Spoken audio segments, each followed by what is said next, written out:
I stand within the four-square temple upon the foundation stone of Gaia. Above me is the shining sword of Michael.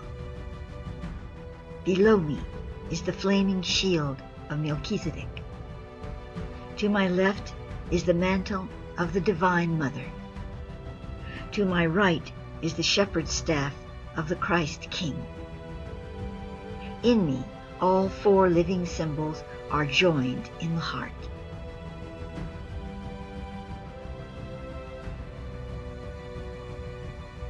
Lord Michael, I summon thee to my stead. Thy shining sword pierces me through with the power of knowledge and strength. Chokama Mikalilu, Chokama Mikalilu, Chokama Mikalilu. Prince Melchizedek, come forth into my temple. Thy flaming shield surrounds me with the fire that does not burn. Thy gifts to me are alchemy and wisdom. Hod HaMelech Zedek Melchizedek Messiah. Hod HaMelech Zedek Melchizedek Messiah. Hod HaMelech Zedek Melchizedek Messiah.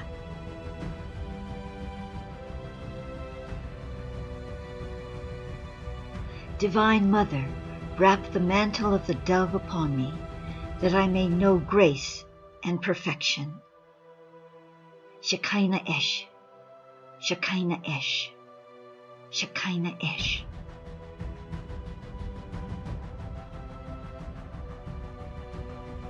Christ of the universe, may I receive glory in thy name. Bring me upon the starry way in the brilliant light of thy transforming presence. Nasi Shalom, Nasi Shalom, Nasi Shalom.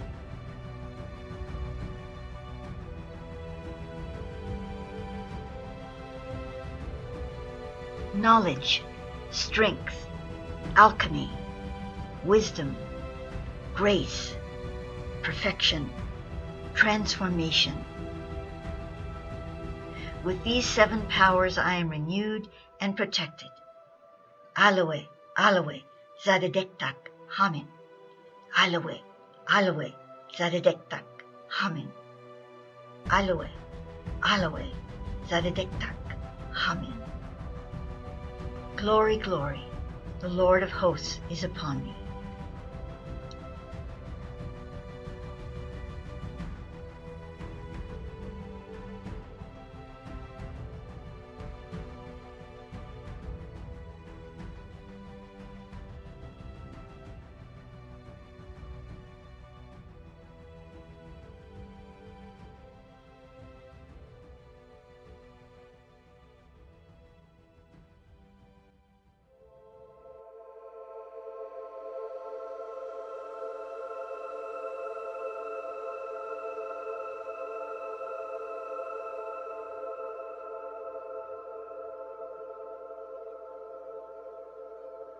In the presence of Divine Mind, I bring my soul flame to the threshold that it may be purified in the brilliance of the Eternal One.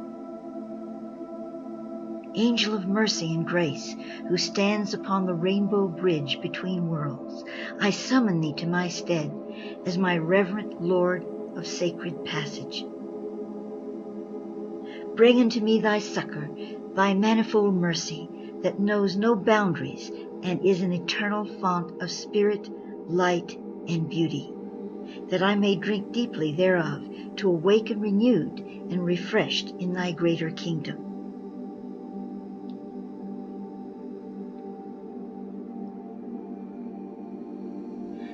Lift me up into the face of the sun, that I may shine upon all creation, for I, a child of the One, doth serve divinity eternally.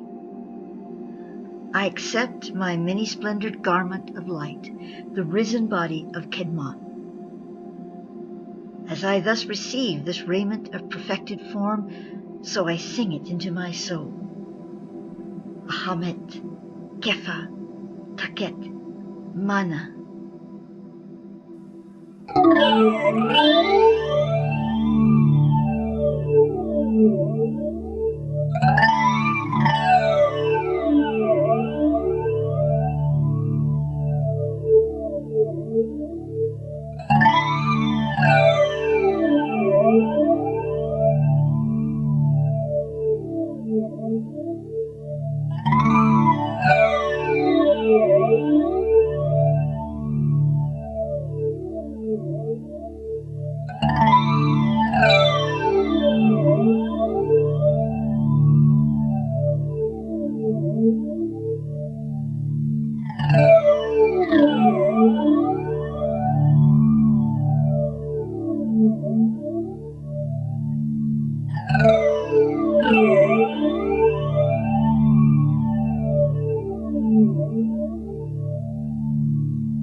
I am completed. Usher me into the shining way, that which my being longs to embrace. I am starborn. I am coming out of the earth forever. Nothing is lost. All is translated into light. I am eternal.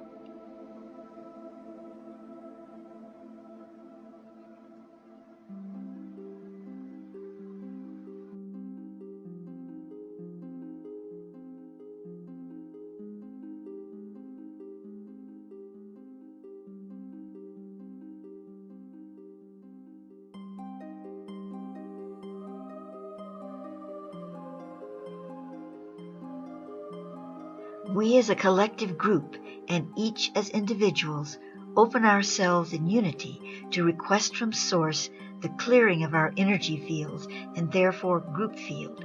We ask that all incomplete patterns associated with old programs of thinking be erased and replaced with new light codes of divine accord. In this new state of awareness, so we now become heart-coherent vessels for the planet of our habitation, that this earth may know our love and appreciation for her.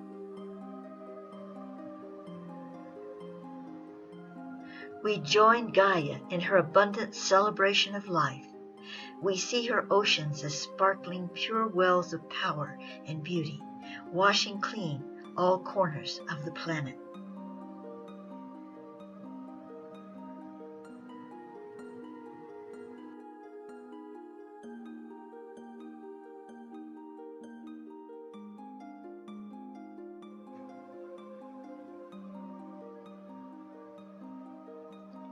Behold, we affirm that the earth is our mother, who is impervious to all illusions of the lesser realities.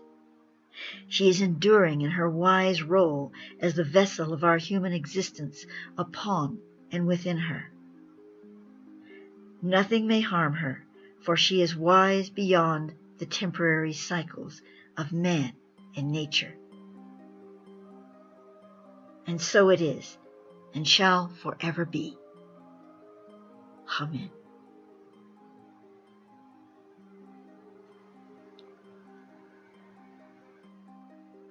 When you pray, You must pray first to yourself and then to Godness within you.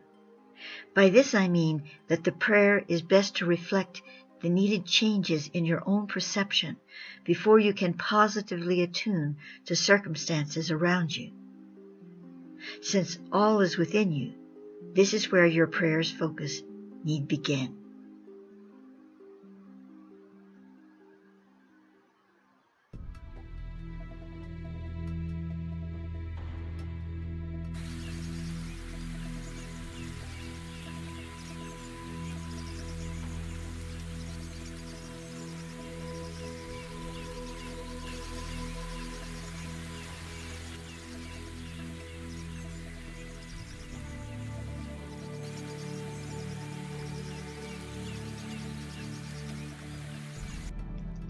I, Altaka, tell you the story of my ancestor, Topachica. Topachica raised his strong arms above him, his bronze face tilted toward the sky, bearing a nobility seated with the golden dust of his royal ancestors. The flaming arrows of light raised the morning earth in a molten cast of red, the color of life within a warrior's bosom. The winds of the east and west and south rushed to the wild embrace of the north wind, spinning a mystic dream about Topachica's frozen frame as his silhouette pierced the perfect image of nature's hand. He perched like a rested eagle above the supine, broad back of the earth. Before him, to one side, and to the other, behind him, his eyes need not see to know the presence of the great Guayamas, for all was as he had left it on that glorious but sad day when Guayamas ascended the stairway of the white pillars in his climb upward toward Sha'uva, the forever kingdom. Topachica closed his eyes and breathed the scent Guayamas had left upon the land. As Guayamas breathed in, the sun was drawn closer to the earth. As he breathed outward, the frost was made from the nostrils of Guayamas to sting the ground as it mingled with the mists of man's breath. Even now, as Topachica sucked the early breath of his lord into his lungs, Guayamas's morning was unfolding to the day. The frost was quickly melting on the tongues of grasses. From the pointed sheaths of the sabre-bush, beads of dew dangled, catching the sun in their brilliant liquid pockets. The sabre-bushes sparkled like jeweled spears uplifted in a salute of reverence as the sun proceeded to arc the clouds in its shining procession.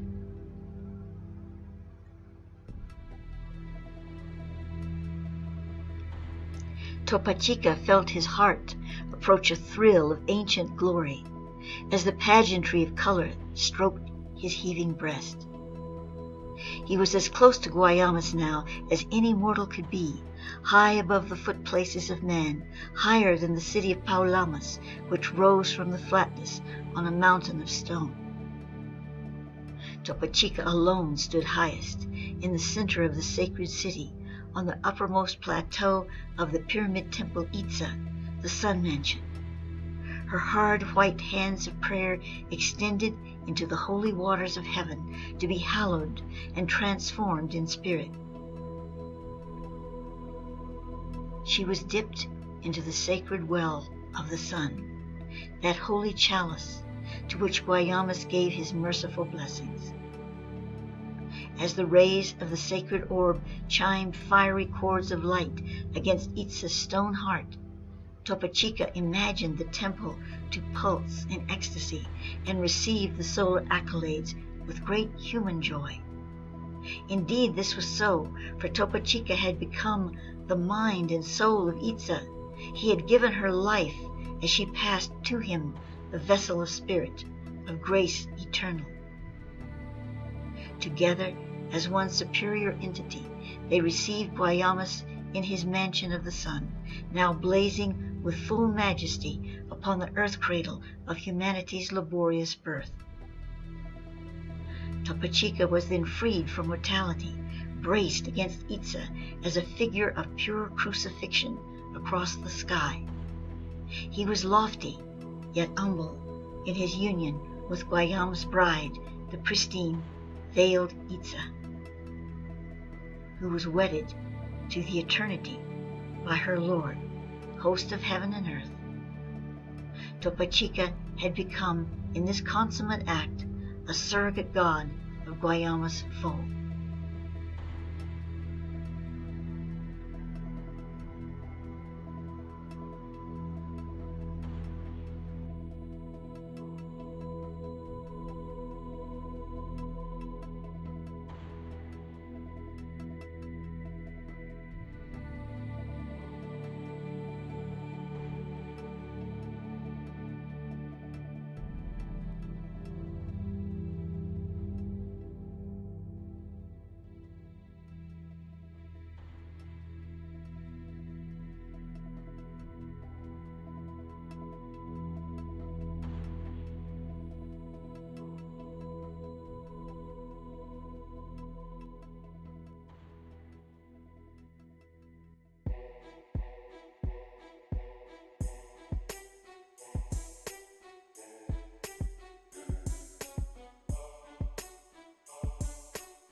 I am a healing light that comes from my center and expands into all around me.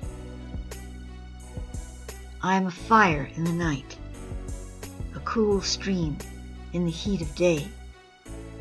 I feel the growth of new life as the seeds burst to the surface with their greening potential. Vines follow the natural inclination of my body and bud in the recesses of each curve of my heart.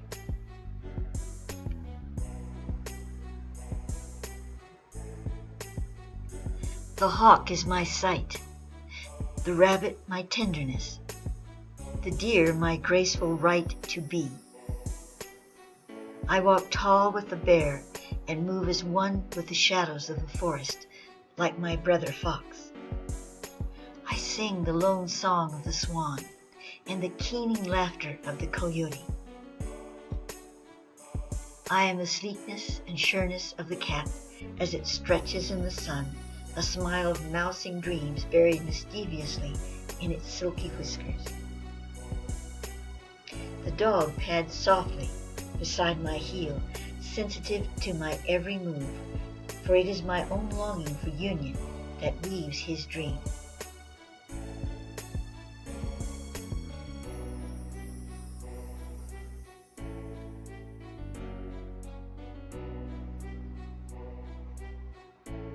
A thousand eyes I have, all seeing the dream from different places, coming together as one truth in my heart. I am from the tribe of the moon, reflecting the golden rays of the sun into all the sacred places of the earthen body that I dwell within.